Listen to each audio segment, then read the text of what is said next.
There are 7 specific cruise booking decisions that reliably cost more than they deliver. Not because the ships are bad, not because the destinations are wrong, but because of factors most people never check before handing over their deposit. Every single one of them is documented in publicly available data. Itinerary records, shipyard delivery histories, weather databases, and every single one of them is avoidable if you know what to look for before you book. The logic sounds airtight. Book a 2 or 3 night sailing on a line you've never tried, test it out, then decide whether to commit to a longer voyage. Clean, rational, completely misleading. Here's the problem. Short sailings, particularly those running over a Friday and Saturday, have an entirely different passenger demographic than the same line's typical week-long or longer cruises. They attract groups looking for an inexpensive weekend at sea, and cruise lines know it. The entertainment, the activity schedule, the dining programming, and even the crew-to-passenger service ratios are calibrated for that crowd, not for the experienced cruiser doing due diligence on a new brand. What you experience on a 2-night sailing is not a compressed version of the full product.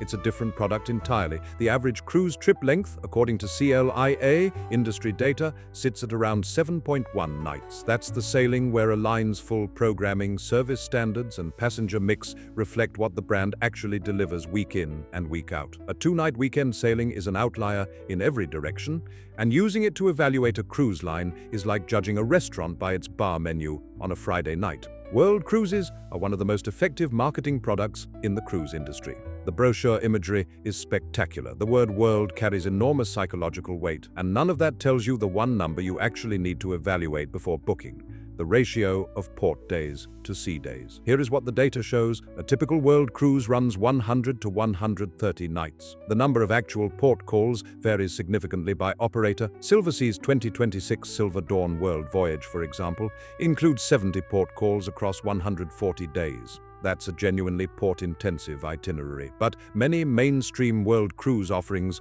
operate at the opposite end of the spectrum, with sea days outnumbering port days by a factor of 2 or 3 to 1.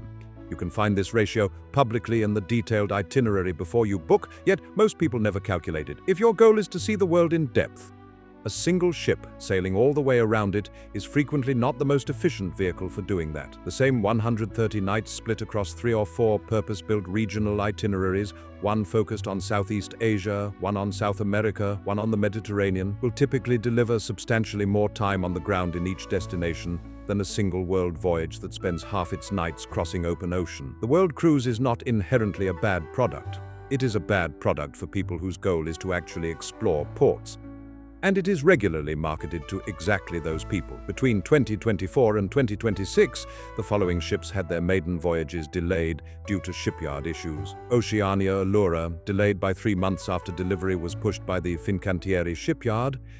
Disney Adventure, delayed from December 2025 to March 2026 after unexpected construction issues. Sun Princess, delayed 2 weeks before its scheduled February 2024 departure. These are not isolated incidents. Maiden voyage delays are a structural feature of the modern shipbuilding process, not an anomaly. But even when a ship does sail on its intended date, the first voyages carry a specific set of problems that are well documented by passengers who've sailed them. Crew members are unfamiliar with the physical layout of the ship. Internal systems, from kitchen logistics to room service routing to entertainment scheduling, haven't been stress-tested at full capacity. Food service on large ships involves highly complex supply chains and preparation protocols that require weeks of live operation to stabilize. The rational play is simple. Let the first 2 to 3 months of a new ship's operation function as the shakedown period it effectively is. Wait until the reviews from independent passengers are published. The ship will still be new. The itineraries will be largely the same. The daily rate will often be lower because the launch period premium has faded. This is a quieter version of the maiden voyage problem, and it hits in 2 directions. A ship scheduled for a refit in the coming months is sailing with deferred maintenance. The logic from the operator's perspective is straightforward.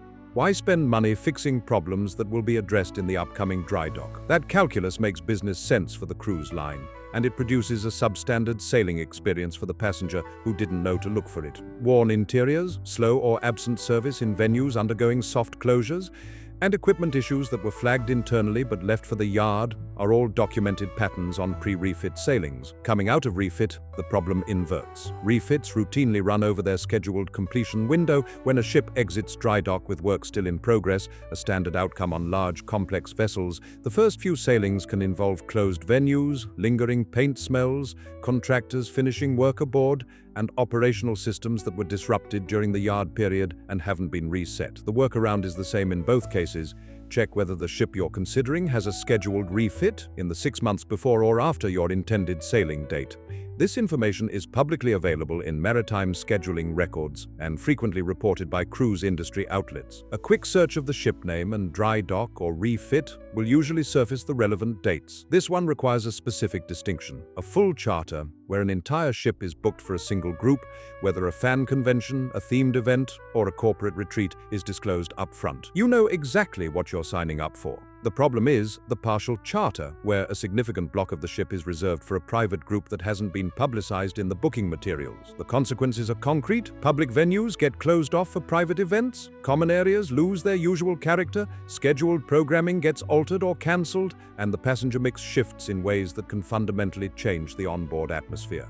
None of this appears in the brochure. The data-driven way to check for this before booking is to search the specific ship name and sail date together. Partial charters, especially large corporate or incentive charters, frequently appear in industry press releases, events coverage, or travel forums well before the sailing date. There are also dedicated sites that aggregate theme cruise and charter schedules. It takes 5 minutes and can save a significant investment. This is one of the most under-discussed sources of cruise disappointment, and it is entirely preventable because the port arrival and departure times are published in every detailed itinerary before you book. Alaska is the most illustrative case in the data. This is one of the most scenically demanding cruise destinations in the world, where the primary activities, glacier access, wildlife viewing, dog sledding in season, seaplane excursions, require meaningful time ashore. A port call in Juneau that arrives at 2 p.m. and departs at 10 p.m. eliminates glacier access tours, severely limits dog sledding options, and reduces the visit to a compressed few hours rather than a full day of exploration. The same itinerary offered by a different operator with a 7 a.m. arrival and 9 p.m. departure is a categorically different product. Even though both brochures say Juneau, Alaska, the rule is simple and universally applicable. Before booking any port-intensive itinerary, calculate the usable hours in each key port. Subtract travel time from the dock to the attraction you actually want to see. What remains is the real itinerary. And on some sailings, that number is much smaller than the destination list in the marketing materials suggests. The Caribbean hurricane season runs officially from June 1st through November 30th, with peak activity concentrated from mid-August through mid-October, according to the National Hurricane Center's historical records. The Western Pacific typhoon season operates on a similar timeline, with the most active period from July through November. Both of these are publicly documented. Here is the nuance that matters. The headline risk, a full hurricane or typhoon hitting your exact cruise, is genuinely rare. According to NCL's own data, on average, an Atlantic hurricane season produces 14 named storms, 7 hurricanes, and 3 major hurricanes. The Caribbean is enormous. Most individual storms affect a narrow geographic strip, and cruise lines have sophisticated meteorological teams whose explicit job is to route ships away from active systems. The real risk is different: itinerary substitution and port cancellations. When a storm is in the region, port authorities close, docking schedules change. An Eastern Caribbean itinerary becomes a Western Caribbean itinerary, or a series of sea days replaces the ports you specifically chose the sailing for. This happens with enough frequency during the August to October peak that it represents a genuine documented risk to the itinerary rather than the ship. For cruisers with rigid expectations about specific ports, a bucket list destination, a particular shore excursion, a specific scenic passage, peak weather season sailings carry that substitution risk embedded in the fare. The lower price during these periods is compensation for the flexibility you're implicitly agreeing to. If you're not flexible, the discount is not a deal. 7 booking decisions. 7 types of cruise that cost more than they deliver, not because the ships are bad, but because the information that would have changed the decision was available before the booking was made and never got checked. That's the pattern running through every one of these. The short sailing that doesn't represent the brand. The world cruise itinerary where nobody calculated the sea-day ratio. The new ship where the shakedown period was priced as a premium product. The pre-refit sailing where maintenance had been quietly deferred. The partial charter, nobody disclosed. The port calls too short to actually use. The peak season sailing where the discount was compensation for flexibility the passenger didn't know they were agreeing to. In every case, the data existed. The itinerary was published. The ship's refit schedule was in maritime records. The charter was in a press release. The hurricane season dates have been the same for decades. None of these are gotchas. They're gaps between what cruise lines emphasize in their marketing and what actually determines whether a sailing delivers value. The gap closes when you know what to check, and now you do.